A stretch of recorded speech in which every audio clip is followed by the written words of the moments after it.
ಈ ಕಾಂಗ್ರೆಸ್ ಪಕ್ಷದಲ್ಲಿ ನಿಷ್ಠಾವಂತರಿಗೆ ಬೆಲೆ ಇಲ್ಲ ಅಂತ ಇವತ್ತು ಗೊತ್ತಾಗ್ತಾ ಇದೆ. ದಲಿತ ನಾಯಕರಾದಂಥ ನಮ್ಮ ಡಾಕ್ಟರ್ ಎಚ್.ಸಿ. ಮಹದೇವಪ್ಪ ಸಾಹೇಬ್ರನ್ನ ಇವತ್ತು ಕಾಂಗ್ರೆಸ್ ಪಕ್ಷ ಕಡೆಗಣನೆ ಮಾಡಿದೆ. ಈ ಹೈಕಮಾಂಡ್ ತೀರ್ಮಾನ ಅಲ್ಲ ಇದು. ಈ ಹೈಕಮಾಂಡ್ ಯಾರ್ದೋ ಕೈ ಕಮಾಂಡ್. ದಲಿತರಲ್ಲಿ ಈ ಹಿಂದೆ ಶ್ರೀನಿವಾಸ್ ಪ್ರಸಾದ್ ಸಾಹೇಬ್ರನ್ನ ಹಂಗೆ ಮುಗಿಸಿದ್ರು. ಅದೇ ಮಾರ್ಗವಾಗಿ ಒಬ್ಬ ಪ್ರಭಾವಿ ಲೀಡರ್ ಮಹದೇವಪ್ಪ ಅವ್ರನ್ನ ಹತ್ತಿಕ್ಕಿ ಮನೇಲಿ ಮೂಲೆ ಗುಂಪು ಮಾಡಕ್ಕೆ ಏನೋ ಒಂದು ಸಂಚು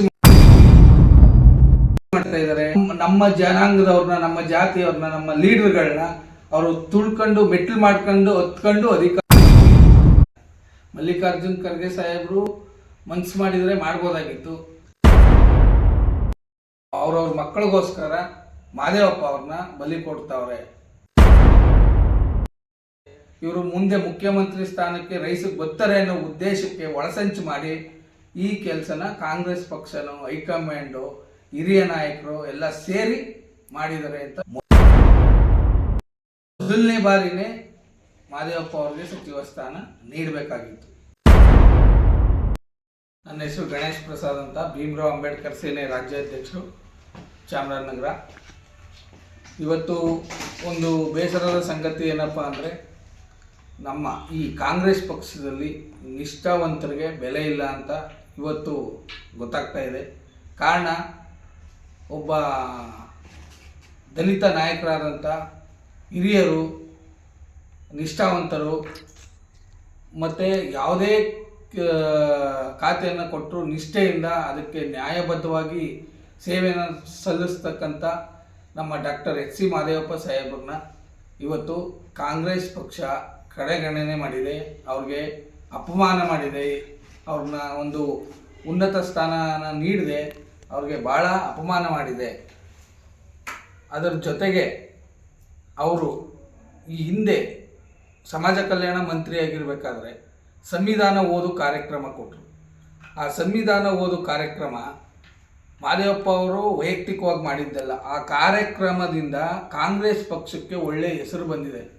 ಇದೇ ಹಿಂದೆ ಸಚಿವರು ಯಾರೂ ಸಹ ಅದನ್ನ ಮಾಡಿಲ್ಲ ಅಂತ. ಅದರಲ್ಲಿ ಮತ್ತೆ ಒಳ ಮೀಸಲಾತಿಲಿ ಎರಡೂ ಸಮುದಾಯಕ್ಕೆ ನ್ಯಾಯಬದ್ಧವಾಗಿ, ಒಂದು ಸಮುದಾಯಕ್ಕೇ ಆದರೆ ಒಂದು ಸಮುದಾಯ ಕಾಂಗ್ರೆಸ್ ಪಕ್ಷಕ್ಕೆ ಓಟ್ ತಪ್ಪುತ್ತೆ ಅಂತ ತಾನು ಬಯಸ್ಕೊಂಡ್ರು, ಜನಗಳ ಕೈಲಿ ಬಯಸ್ಕೊಂಡು ಅನ್ನಿಸ್ಕೊಂಡು ನ್ಯಾಯಬದ್ಧವಾಗಿ ಪಕ್ಷಕ್ಕೋಸ್ಕರ ನಿಷ್ಠೆಯಿಂದ ಮಾಡಿದಂಥ ವ್ಯಕ್ತಿನ ಇವತ್ತು ಕಾಂಗ್ರೆಸ್ಸು ಭಾಳ ಭಾಳ ಭಾಳ ಅವಮಾನ ಮಾಡಿದೆ.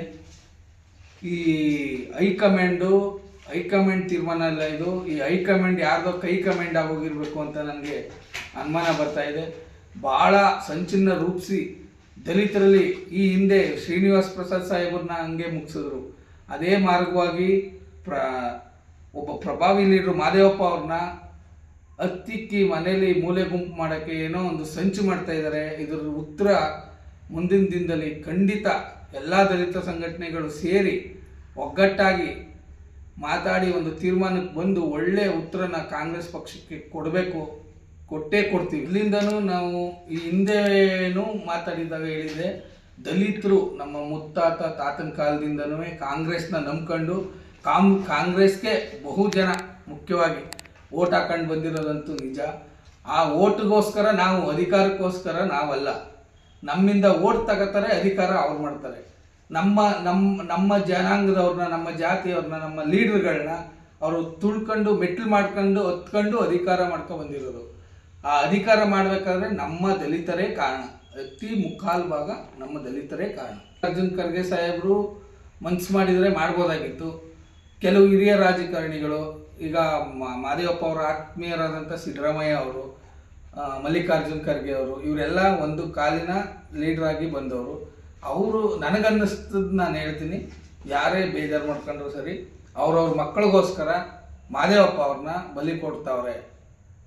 ಈ ಹಿಂದೆ ಮಹದೇವಪ್ಪ ಅವರು ಮುಖ್ಯಮಂತ್ರಿ ರೈಸಲ್ಲಿದ್ದವರು. ಮಹದೇವಪ್ಪ ಅವರು ಇರೋ ಕ್ವಾಲಿಟಿ ಮುಖ್ಯಮಂತ್ರಿ ಆಗಬೇಕಾಗಿತ್ತವರು, ಸಚಿವ ಸ್ಥಾನ ಅಲ್ಲ. ಆದರೆ ಯಾವುದೋ ಕಾರಣಾಂತರಗಳಿಂದ ಮುಖ್ಯಮಂತ್ರಿ ತಪ್ಪಿತು. ಈಗ ಅವ್ರಿಗೆ ಒಂದು ಉನ್ನತವಾದ ಸಚಿವ ಸ್ಥಾನ ಕೊಡಬೇಕಾಯಿತು. ಅವ್ರಿಗೆ ಸಚಿವ ಸ್ಥಾನ ಕೊಟ್ಟರೆ ಅವರ ಮಕ್ಕಳುಗಳಿಗೋ ಅವರ ಹಿಂಬಾಲಗಳಿಗೋ ಏಟಾಗ್ಬೋದು. ಮಾದೇವಪ್ಪ ಅವರು ಏನೇ ಕೊಟ್ಟರು ನಿಭಾಯಿಸ್ತಾರೆ, ಇವರು ಮುಂದೆ ಮುಖ್ಯಮಂತ್ರಿ ಸ್ಥಾನಕ್ಕೆ ರೈಸಿಗೆ ಬರ್ತಾರೆ ಅನ್ನೋ ಉದ್ದೇಶಕ್ಕೆ ಒಳಸಂಚು ಮಾಡಿ ಈ ಕೆಲಸನ ಕಾಂಗ್ರೆಸ್ ಪಕ್ಷನೋ ಹೈಕಮಾಂಡು ಹಿರಿಯ ನಾಯಕರು ಎಲ್ಲ ಸೇರಿ ಮಾಡಿದ್ದಾರೆ ಅಂತ ನನ್ನ ಅನಿಸಿಕೆ. ಸ್ವಾರ್ಥ ರಾಜಕೀಯನ ಯಾರು ಹೆಂಗೆ ಅಂತ ಹೇಳೋಕ್ಕಾಗಲ್ಲ, ಅದು ಆಗಿರ್ಬೋದು. ಈಗ ಆತ್ಮೀಯವಾಗಿ ನಮ್ಮ ಅನಿಸಿಕೆ ಪ್ರಕಾರ ಮೊದಲನೇ ಬಾರಿನೇ ಮಾದೇವಪ್ಪ ಅವ್ರಿಗೆ ಸಚಿವ ಸ್ಥಾನ ನೀಡಬೇಕಾಗಿತ್ತು, ಅದು ಕೈ ತಪ್ಪು. ಎರಡನೇ ಬಾರಿ ಆದ್ರೂ ನಾವು ಭಾಳ ನಂಬಿಕೆಯಿಂದ ಇಟ್ಕೊಂಡಿದ್ದು ಅವ್ರ ಆತ್ಮೀಯರು ಅವ್ರ ಪರ ಮಾತಾಡಿ ಕೊಡಿಸ್ತಾರೆ ಅಂತ. ಅದು ಮಾತಾಡಿದರೆ ಏನೋ ನಮ್ಗೆ ಇಂಟರ್ನಲ್ ಗೊತ್ತಿರಲ್ಲ. ಒಟ್ಟಿನಲ್ಲಿ ಶಂಕೆ ಅದೇ ಥರ ಮಕ್ಕಳಿಗೋಸ್ಕರ ನಾನು ಹೇಳಿದ್ನಲ್ಲ, ಎಲ್ಲರೂ ಅವರ ಮಕ್ಕಳು ಅವ್ರ ಹಿಂಬಾಲಕರಿಗೆ ಏಟಾಯ್ತದೆ ಅಂತ ಪ್ರಭಾವಿ ಲೀಡರ್ನ ಮಟ್ಟ ಮಾಡಬೇಕು.